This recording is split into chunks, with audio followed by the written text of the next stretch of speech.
Hi everyone, so today we're going to learn how to copy your Google Sheet lesson plan to Eduphoria. So step 1 is to find your lesson plan in Google Sheets and go to the top right corner and press share.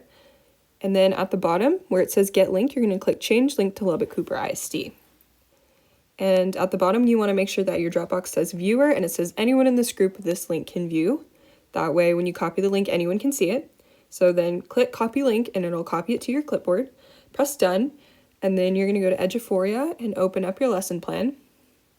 And click wherever you're going to want this link copied. And then you're going to go to the very top tab and you're going to go to edit and paste. And voila, that is going to be copied into your Eduphoria for you. So a few things you need to know. Number 1, make sure you save it. Number 2, if you copy that link and decide later on that you need to edit something in your sheet, if you go into Sheets and edit it, those edits will be transferred over to the link. So you can press that same link and it'll have the new edits.